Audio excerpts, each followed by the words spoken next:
믿음으로 기도하면 무슨 병이든지 다 낫는다? 이 말이 저에게는 도저히 용납이 되지 않는 거예요. 지난 4년 동안 내가 그 기도를 했는데 하나님이 내 기도를 들어주지 않으시고 내 다리를 고쳐주지 않으신 것이 결국은 내 믿음이 부족해서라면, 그렇다면 하나님께서 기대하시는 믿음이라는 건 도대체 뭘까? 왜 내 기도에 응답하지 않으시는 걸까? 그게 너무 힘들고 마음이 막 볶여서 예배가 마치고 난 다음에 미국 목사님을 찾아갔습니다. 그리고 그날 제가 제 병이 나았습니다.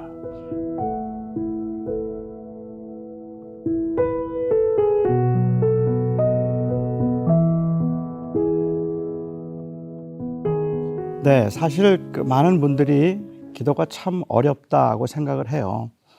그런데 요한한 인간이 무한하신 하나님과 만남의 자리가 기도라면 기도는 어려울 수밖에 없지 않을까 생각을 합니다. 하지만 기도가 어렵다고 말할 때 사람들이 갖는 의미는 좀 다양할 것 같아요. 어떤 사람들이 기도가 어렵다고 말하면 그 말의 의미는 기도를 지속적으로 하기가 어렵다. 기도를 하면 대화를 나눈다는 느낌보다는 사실은 독백을 하고 있다는 생각을 하기 때문에 그 독백을 반복해서 한다는 건 결코 쉬운 일이 아닐 것 같고요. 두 번째로 어떤 분들은 무슨 기도를 어떻게 해야 할지 모르겠다 하는 의미에서 기도가 어렵다라고 말하기도 합니다. 하나님의 뜻을 따라 기도한다는 게 뭘지, 내가 원하는 것을 내 마음대로 기도해도 되는 건지 사실은 굉장히 어렵다는 생각을 하게 되고, 세 번째 이유가 있다면 그것은 기도가 응답이 잘 안 된다는 것 때문에 그렇습니다. 아무리 기도를 해도 기도가 응답이 되지 않는데 어떻게 하면 기도가 응답될 수 있을까?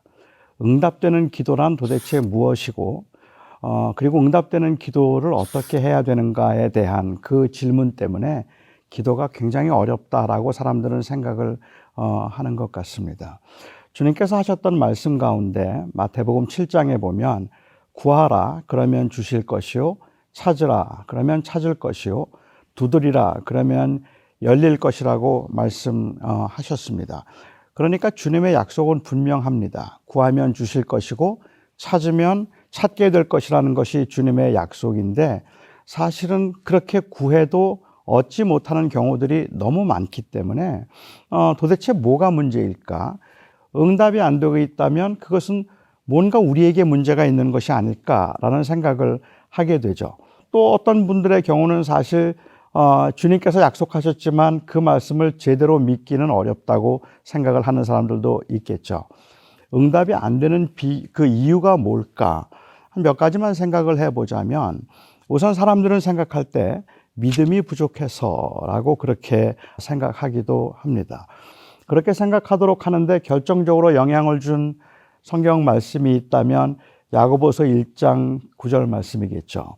너희는 조금도 의심하지 말라. 구할 때 조금도 의심하지 말고 믿음으로 구하라 라고 말씀하시고, 의심하는 자는 바람에 밀려 요동하는 물결과 같으니 구한 것을 얻은 줄로 생각하지 말라. 그러니까 믿음의 반대말은 의심이 되는 겁니다. 의심하지 말고 반드시 될 것이라고 확신하고 구하면 주시는데, 우리가 의심했기 때문에 하나님께서 주지 않으신다라고 그렇게 생각을 하는 경우입니다. 하지만 야고보서 1장 그 6절의 말씀을 문맥에서 살펴보면 사실은 이미 무엇을 구해야 할지가 결정되어 있습니다. 고난을 당한 사람들에게 하시는 말씀일 텐데, 고난 가운데 있을 때 너희는 후히 주시고 꾸짖지 않는 분에게 지혜를 구하라 라고 이야기를 하고 있습니다. 그런데 이 지혜를 구할 때에 조금도 의심하지 말고 믿음으로 구하라 라고 말씀을 하시죠.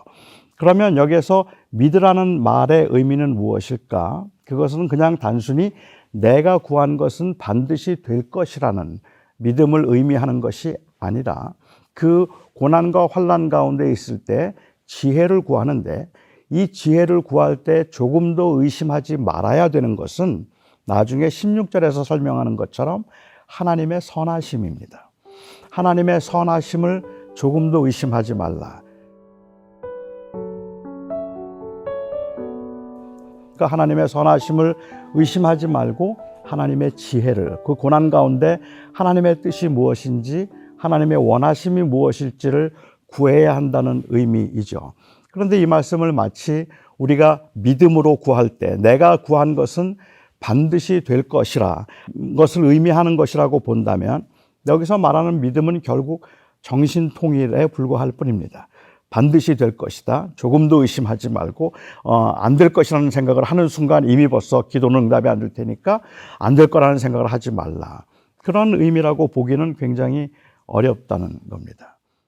저는 제가 태어나서 8개월 되었을 때 소아마비 장애인이 되었습니다. 그러니까 지금까지 평생을 저는 장애인으로 산 셈입니다. 제가 장애인으로 살면서 제 마음속에는 항상 제가 좀 강해야 된다는 생각을 하고 있었고, 그리고 이 장애로 인한 불만도 있었던 것 같아요. 그러다가 제가 고등학교 1학년 때 교회를 나가고 고등학교 2학년 때 목사가 되겠다고 헌신했습니다. 목사가 되겠다고 헌신하면서 제가 시작한 기도가 있습니다. 그 기도는 하나님 제 다리를 고쳐주십시오 하는 그 기도였습니다. 저 좋은 목사 되겠습니다. 그리고 정말 제가 주를 위해서 살 텐데 이 장애를 가지고는 너무 불편한 것들이 많기도 하고 제가 온전히 섬기기가 어려우니까 하나님 제 장애를 좀 고쳐주십시오 하는 것이 저의 기도였습니다. 이거는 정욕으로 구한 것도 아니었을 것이고 좋은 목사가 되겠다는 마음으로 하나님 앞에 기도를 했는데 4년 동안 기도했습니다. 하루도 빼놓은 날이, 저는 제 기억에는 빼놓은 날이 없어요. 그렇게 4년 동안 기도하던 끝에 제가 미국에 이제 이민을 가게 되어서 대학교 2학년 때 한 미국 교회 앞을 지나가다가 그 교회에서 저녁에 신유 집회를 한다는 그 표를 보게 되었어요. 그 광고를 보고는 기도회에 참석을 했습니다. 그 신유 집회였지만 한 30명쯤 되는 주로 할머니들이 계셨고, 그리고 5명의 미국 목사님들이 한 사람씩 한 사람씩 앞으로 나오도록 해서 손을 얹고 기도를 해 주었습니다. 이제 제 차례가 되어서 제가 나갔을 때 한 목사님이 제 머리에 손을 얹고 한 3분, 5분 아주 간절하게 땀을 흘리면서 저를 위해서 기도해 주셨는데 그게 저에게는 굉장한 감동이었습니다. 왜냐하면 그 당시에 제가 다른 신유 집회를 참석해 본 적도 있지만 그렇게 신유 집회를 갈 때마다 너무 소란스럽기도 하고 너무 인위적인 것 같고 지나치게 의도적인 것 같아서 별로 마음에 들지 않았거든요. 그런데 그곳에서 그 목사님이 저를 위해서 그렇게 간절하고 정성을 다해서 기도해 주시는데 너무 감동이 되었어요. 따뜻한 마음을 가지고 제가 자리에 앉고 한 목사님이 이제 설교를 시작하셨는데 그날 그 목사님의 설교가 제 마음을 완전히 뒤집어 놓았습니다. 저는 설교를 들으면서 제 마음속에 그런 분노가 있다는 것을 처음 알게 되었던 것 같아요. 목사님의 설교는 그렇게 대단한 건 아니었습니다. 늘 들을 수 있는 이야기였는데 믿음으로 기도하면 무슨 병이든지 다 낫는다는 말씀이었습니다. 믿음으로 기도하면 무슨 병이든지 다 낫는다? 이 말이 저에게는 도저히 용납이 되지 않는 거예요. 지난 4년 동안 내가 그 기도를 했는데 하나님이 내 기도를 들어주지 않으시고 내 다리를 고쳐주지 않으신 것이 결국은 내 믿음이 부족해서라면, 그렇다면 하나님께서 기대하시는 믿음이라는 건 도대체 뭘까? 왜 내 기도에 응답하지 않으시는 걸까? 그게 너무 힘들고 마음이 막 볶여서 그래서 예배가 마치고 난 다음에 미국 목사님을 찾아갔습니다. 그리고 그 목사님에게 제가 질문을 했죠. 정말로 믿음으로 기도하면 무슨 병이든지 다 낫습니까? 그리고 그 목사님이 대답하기를 믿음으로 기도하면 무슨 병이든지 다 낫는다는 거예요. 정말 그렇습니까? 그렇다 그래요. 저는 사실 바울의 이야기를 하고 싶었어요. 바울이 가지고 있던 그 육체의 가시가 구체적으로 어떤 병인지는 알지 못하지만 바울에게는 아주 심각한 그 질병들이 있었잖아요. 그를 굉장히 괴롭혔던 것들이 있었는데 그런데 바울이 기도했는데 병이 낫나요? 낫지 않았잖아요. 그래서 제가 그 이야기를 하려고 했더니 이 목사님이 먼저 저에게 그 말씀을 하시더라고요. 바울에게 육체의 가시가 있었지 그렇습니다. 그가 이 육체의 가시를 거두어 달라고 하나님 앞에 기도했는데 하나님께서 그 병을 고쳐주셨을까? 고쳐주지 않았습니다. 그 목사님은 말하기를 고쳐주었다는 거예요. 그 병이 나았지 그래요. 아니, 목사님 낫지 않았습니다. 그리고 병이 나았다고 하면서 그 목사님이 설명을 하세요. 그가 너무 괴로워서 그 육체의 가시를 거두어달라고 하나님 앞에 3번 기도했다. 그리고 그 기도 끝에 하나님께서 그에게 응답하시기를 네가 받은 계시가 너무 크기 때문에 너로 하여금 교만하지 않도록 하기 위해서 내 몸에 육체의 가시를 두었고 내 은혜가 네게 족하다 하는 그 주님의 뜻을 보여주셨지. 그 뜻을 깨닫고 난 다음에 바울이 또 기도했을까 물으세요. 저는 안 했습니다 라고 대답을 했습니다. 그러자 그분이 말씀하시기를 그러면 그 병은 나았지. 그것은 더 이상 그에게 병이 아니라 오히려 하나님께서 그를 사용하기 위한 하나님의 은사일 뿐이겠지. 하나님께서 그를 통하여서 그 일을 위해서 하나님이 그 몸에 육체의 가시를 둔 것을 그가 깨달았다면 이제 더 이상은 그것을 질병으로 여겨서 그것 때문에 괴로워하지는 않았을 거다. 그러면 그 병이 나았다 말씀하셨습니다. 그리고 그날 제가 제 병이 나았습니다.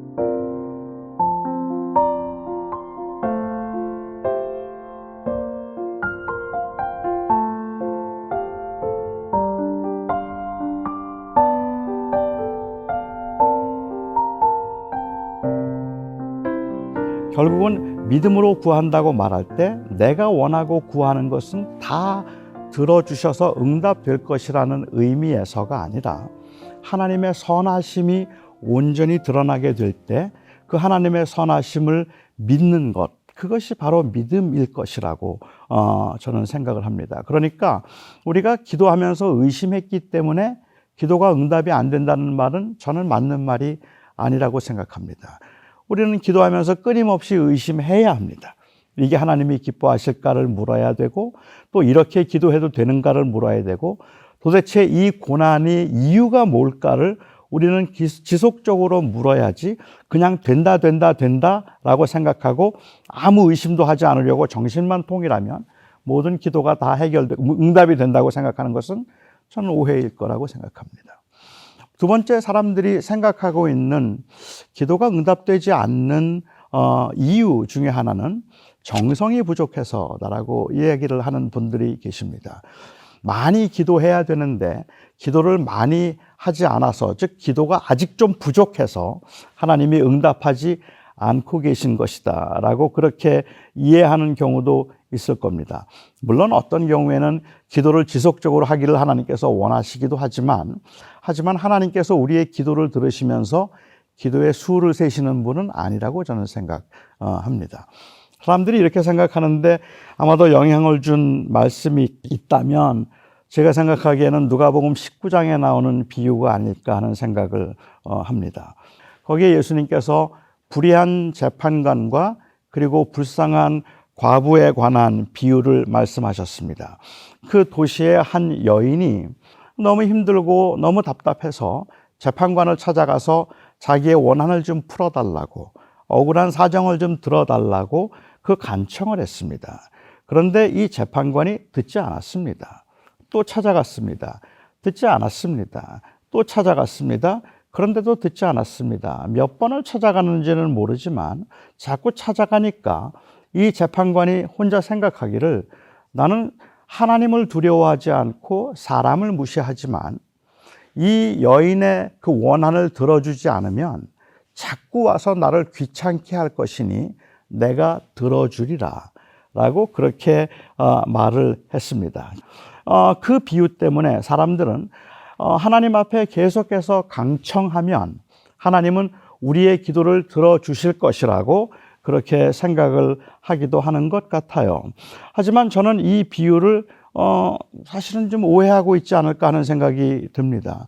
주님께서는 지금 이 비유를 통해서 불의한 재판관과 하나님을 서로 비교하고 있는 게 아니라 사실은 대조하고 있는 거라고 생각합니다. 그러니까 이 불의한 재판관처럼 하나님도 이렇게 말하는 것이 아니라 이 불의한 재판관과는 달리 하나님은 하고 말하는 것이 이 비유의 핵심일 거라고 보는 거죠. 오히려 주님께서는 이 비유를 통해서 그 전 18장에서 대환란에 관한 이야기를 하시면서 주님께서 하시는 말씀은 불의한 재판관이 귀찮아서 이렇게 들어줬던 것과는 달리 우리 하나님은 우리의 신음소리도 듣는 분이다. 우리가 기도하는 한마디의 기도도 절대로 떨어지지 않는다. 그것을 주님께서 가르쳐 주시기 위해서 이 비유를 말씀하셨던 거죠. 그러니까 많이 기도하고 정성을 다하면 하나님께서 우리의 기도를 들어주신다는 이야기를 하고 있는 것이 아니라 오히려 우리가 하는 모든 기도를 하나님께서 기억하시고 들어주시고 심지어 하나님은 우리의 신음소리조차도 하나님은 놓치지 않는 분이십니다. 그러니까 우리가 아무리 오랫동안 기도를 했는데 기도가 잘 응답이 안 되는 것 같다고 해서 하나님이 우리의 기도를 안 듣고 계시다고 생각하지 말아라. 하나님은 우리의 기도를 다 듣고 계시다. 그것이 이 비유가 우리에게 주고 있는 교훈이라고 저는 생각합니다. 이 40일 기도를 한다면 저는 그건 굉장히 중요하다고 생각해요. 그리고 반복적인 기도도 의미가 있는데 반복적인 기도의 의미가 만일 많이 기도하여야 들으실 줄 알아서 정성을 쌓는 것이라면 저는 그럴 이유가 없겠다는 생각을 하는 거죠. 오히려 그 반복적인 기도는 우리의 간절함의 표현일 뿐입니다. 너무 간절해서 너무 절실해서 우리는 한 기도를 또 하고 한 기도를 또 합니다. 하지만 그것은 지금 기도의 숫자를 채우고 있는 것이 아니라 사실은 우리의 마음을 표현하고 있는 것이다 라고 볼 수 있을 것 같아요. 그다음에 세 번째로 사람들이 기도가 응답되지 않는 이유로는 이게 기도를 정욕으로 쓰려고 잘못 구했기 때문이다 라고 이해를 합니다. 야고보서 4장에 있는 말씀 때문에 그럴 텐데 도대체 정욕으로 구하는 게 뭘까요? 혹자들은 생각하기를 우리가 일상에서 필요한 것들을 구하는 게 정욕이라고 생각해요. 그러니까 교회적인 것, 종교적인 것, 이와 같은 것들을 위해서 기도하는 것은 괜찮지만 내 일상을 위해서나 아니면 가족들의 건강을 위해서 기도하는 것이 정욕적인 기도라고 생각을 하는 거죠. 그러니까는 그 정욕적인 기도가 좀 정욕적인 기도가 아닌 것처럼 조금 희석시키기 위해서 우리는 자꾸 그 기도에다가 헌신을 더 붙여서 하나님 앞에 정욕적으로 안 보이도록 하려고 한단 말입니다. 우리 아들이 좋은 대학을 갈 수 있게 해 주십시오. 이번에 좋은 대학을 가게 해 주시면 제가 건축 헌금하겠습니다. 이와 같은 것들을 통해서 이걸 구하고 있는 것이 그냥 욕심으로만 구하는 게 아닙니다라는 것을 보여주려고 하는 의도인 것 같은데 야고보서 3장과 4장에 있는 말씀을 보면 여기에 정욕으로 구한다는 말은 일상의 필요를 위해서 구한다는 말이 아니었던 것 같아요. 그 당시 교회가 분쟁이 있었습니다. 그 야고보서를 받아보는 교회에 부자와 가난한 자 사이에 분쟁이 있었고 그리고 여러 다양한 이 차별이 있어서 교회가 좀 어려웠던 때입니다. 그런데 교회가 그렇게 어려운데 특별히 지도자들 때문에 교회가 어려웠던 때에 야고보 사도는 그들에게 권하기를 너희가 얻지 못함은 구하지 아니하며 구하여도 얻지 못함은 정욕으로 쓰려고 잘못 구했기 때문이다 라고 이야기를 하고 있습니다. 다시 말하면 교회가 어려울 때 기도해야지. 당연히 기도해야지. 그런데 기도했는데도 왜 문제가 해결이 안 될까? 그건 정욕적으로 구하니까 그렇다. 그리고 바울은 야고보는 정욕으로 구한다는 게 무엇인가를 3장에서 설명하잖아요. 분쟁, 자기의, 자기를 드러내기 위해서 하는 기도. 그러니까는 우리의 기도가 항상 하나님 저 사람 회개하게 해주세요라는 기도이고 하나님 저 사람 변하게 해주세요라는 기도이고 내 남편이 좀 달라지게 해주세요. 우리 교회 목사님이 좀 변하게 해주세요. 우리 교회 지도자들이 변하게 해주세요라고 기도를 하면서 내가 하나님 앞에 어떻게 변해야 할까에 관해서는 아무 생각도 하지 않으면서 다른 사람들이 변하기만을 위해서 구하는 것을 정욕적 기도라고 부르고 있다는 말입니다. 그러니까는 기도가 응답되지 않는 맞는 이유로 믿음을 이야기하고 정성을 이야기하고 또 정욕으로 구하지 않는 것을 말하고 있는데, 제가 아마 좀 말씀드리고 싶은 것이 있다면, 우리가 다 이렇게 생각하는 이유도 어쩌면 우리가 기도하면서 기도한 대로 되지 않았기 때문에 그것을 응답되지 않은 기도라고 생각하고 있는 데서부터 비롯된 문제가 아닐까라는 생각을 하는 거죠. 하나님이 우리의 기도에 어떻게 응답하지 않으실 수 있을까? 하나님께서 어떻게 우리의 기도를 듣지 않으실 수 있을까? 다시 한번 마태복음 7장으로 가보면 예수님께서 구하라 주실 것이요, 찾으라 얻을 것이요, 두드리라 그러면 열릴 것이라 말씀을 하시고 난 다음에 비유를 말씀하셨습니다. 자식이 떡을 달라 하면 돌을 줄 아비가 없고, 자식이 생선을 달라고 하는데 뱀을 줄 아비가 있겠느냐? 하물며 하늘에 계신 너희 아버지께서 너희에게 좋은 것을 주시지 않겠느냐라고 말씀하십니다. 자식이 몰라서 그게 좋은 줄 알고 돌을 달라고 하면, 좋은 아버지라면 돌을 줄까요? 떡을 줄까요? 돌을 줄 아비가 있을까요? 달란다고? 있습니다. 제가 그랬어요.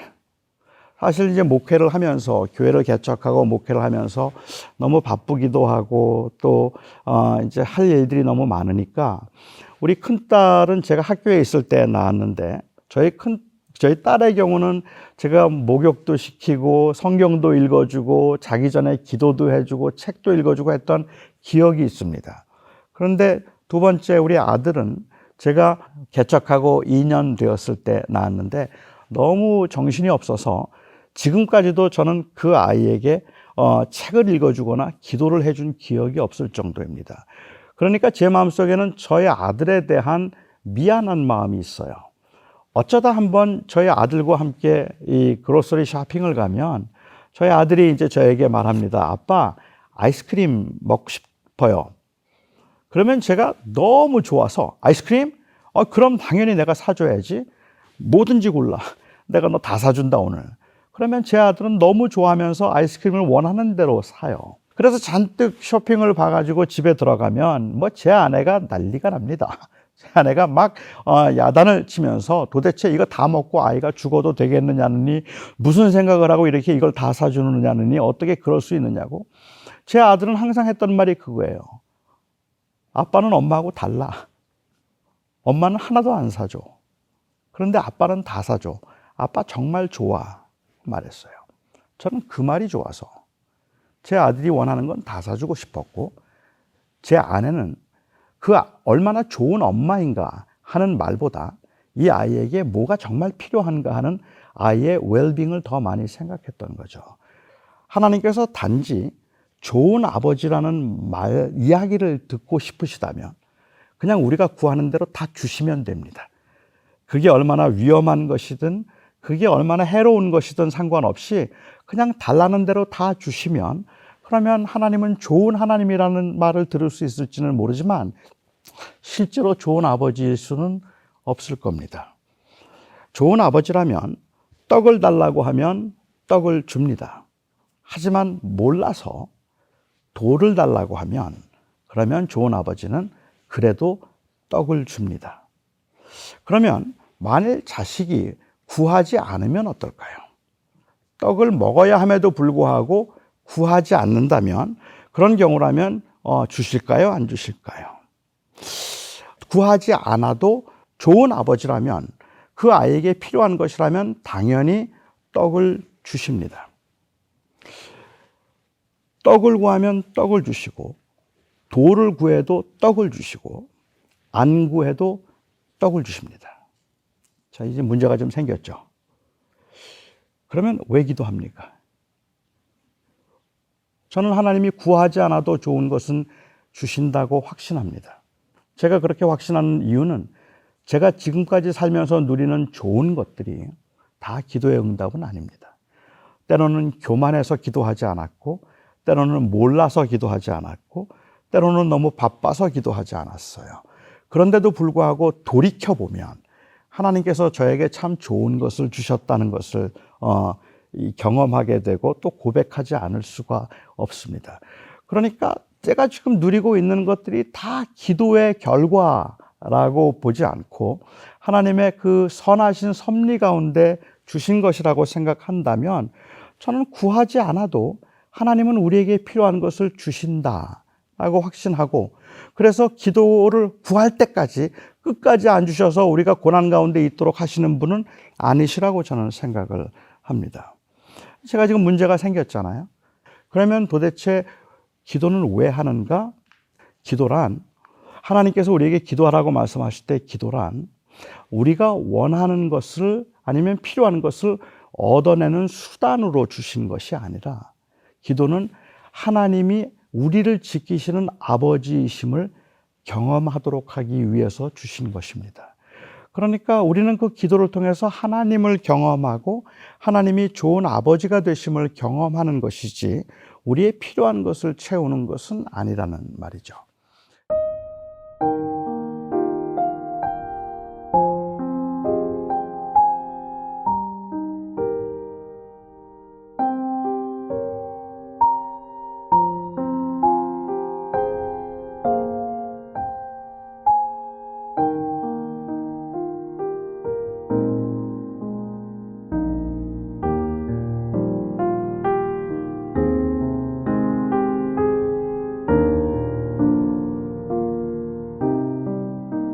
제가 신학교에 있을 때 저희 신학교 교수님 중에 이제 닥터 그린웨이라는 선교사를 하셨던 교수님이 한 분 계셨습니다.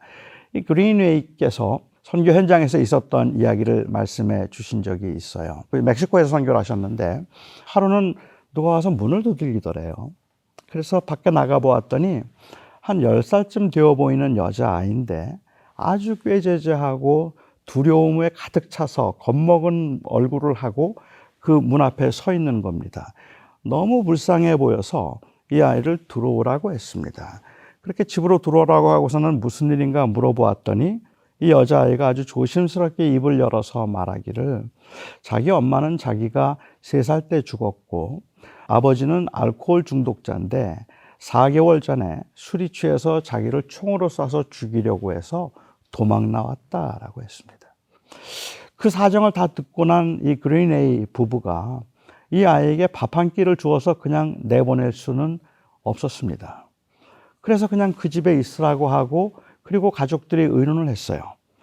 그린웨이에게는 이미 벌써 딸이 4이 있었는데 이 아이를 입양하기로 결정했습니다.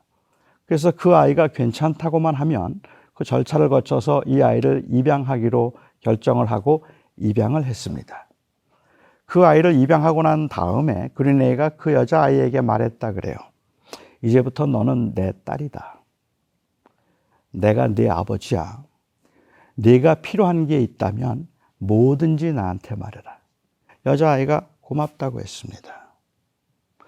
그런데 시간이 지나도 이 여자아이는 한 번도 그린웨이에게 자기가 필요한 것을 말하지 않았습니다. 한 번도 자기의 원함을 말하지 않았습니다. 이 아이의 심정을 여러분은 이해하십니까? 이해가 되세요? 어쩌면 두려웠는지도 모르죠. 사랑을 한 번도 받아본 적이 없는 그 아이로서는 혹시 잘못 구했다가 어려움을 당하는 것은 아닐까라는 생각을 할 수도 있을 것 같아요. 어느 날 서재에 앉아 있는데 이 여자아이가 들어왔어요.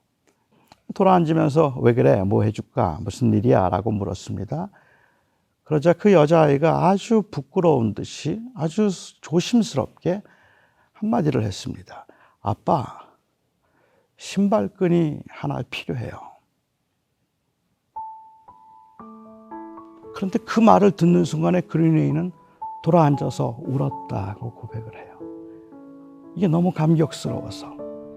뭘 구했다는 것이 문제가 아니라 얘가 드디어 나를 아버지라고 불렀다.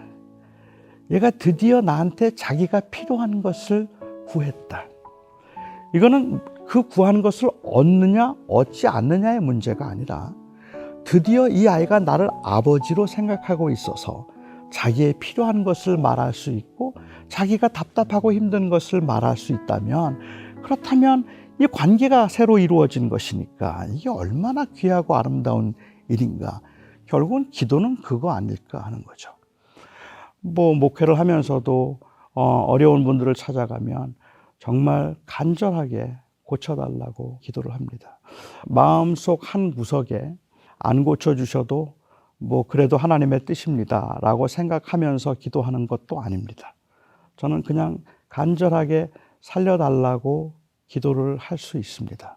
그렇게 간절하게 살려달라고 기도할 수 있는 그 근거는 하나님은 내 기도를 들으시는 선하신 하나님이시라는 그 확신입니다. 그 하나님의 선하심을 믿기 때문에 저는 제가 원하는 것을 간절하게 구합니다. 무엇이든지 구할 수 있다고 생각을 하고 기도하죠. 근데 지금 우리가 기도가 어려운 이유가 있다면 어쩌면 그 기도를 통해서 나의 원함을 어떻게 성취해낼 수 있을까 하는 것에 초점이 맞추어져 있기 때문인데, 그 기도를 통해서 내가 어떻게 하나님과 동행하며 살 수 있을까라는 그러한 것에 초점을 맞춘다면 저는 무엇이든지 구할 수 있을 것 같고, 그 기도 끝에 원했던 대로 되어짐으로 인한 기쁨을 마음대로 누릴 수 있고, 또 원한 대로 되지 않았을 때에 그래서 내가 기도에 실망해서 더 이상 기도하지 않는 이런 일도 하지 않을 것 같다는 생각이 듭니다. 기도라는 것을 결국은 영원하시고 선하시고 자비로우신 하나님, 그리고 그리스도의 은혜로 인하여서 그의 자녀가 된 제가 어떻게 그 하나님과 교제하고 또 하나님과 동행하는 삶을 살 수 있을까 하는 데 초점을 맞추고, 그리고 또 그렇게 할 수 있도록 기도를 통한 훈련이 더 필요하지 않을까 하는 생각을 합니다.